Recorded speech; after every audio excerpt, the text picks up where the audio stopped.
BPL মানেই কি বিতর্ক আর অনিয়ম? এবার বিসিবি যেন ভিন্ন কিছু ভাবছে। 5 বছরের চুক্তি, আন্তর্জাতিক ইভেন্ট ম্যানেজমেন্ট, এমনকি বাইরের বিশেষজ্ঞদের নিয়ে গড়া হচ্ছে নতুন কমিটি। সোমবার বাংলাদেশ ক্রিকেট বোর্ড মিটিংয়ে নিল বিপিএল এর সময়সূচি এবং কাঠামো নিয়ে গুরুত্বপূর্ণ কিছু সিদ্ধান্ত। সংবাদ সম্মেলনে উপস্থিত ছিলেন বিসিবি সভাপতি আমিনুল ইসলাম বুলবুল ও পরিচালক ইফতেখার আলম মিঠু।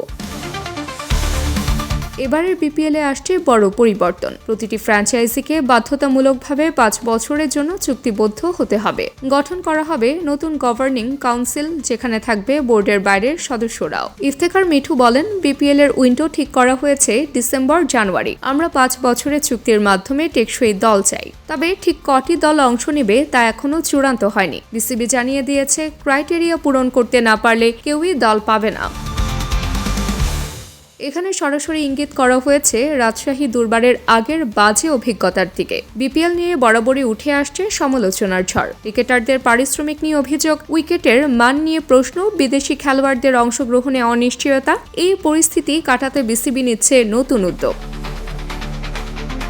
আন্তর্জাতিক খ্যাতিসম্পন্ন ইভেন্ট ম্যানেজমেন্ট কোম্পানিকে দায়িত্ব দেওয়ার পরিকল্পনা। এছাড়া টুর্নামেন্ট কমিটিতে থাকছে বিসিবির বাইরের স্বচ্ছ ও দক্ষ ব্যক্তিরা, যাদের কেউ কেউ সাংবাদিক বা প্রশাসনিক পর্যায়ের হতে পারেন। মিঠু বলেন, আমরা চাই এই আয়োজনের প্রতিটি স্তরে স্বচ্ছতা থাকুক। বাইরের অভিজ্ঞ লোকজনকে যুক্ত করেই আমরা বিপিএল এর ইমেজ ফিরিয়ে আনতে চাই।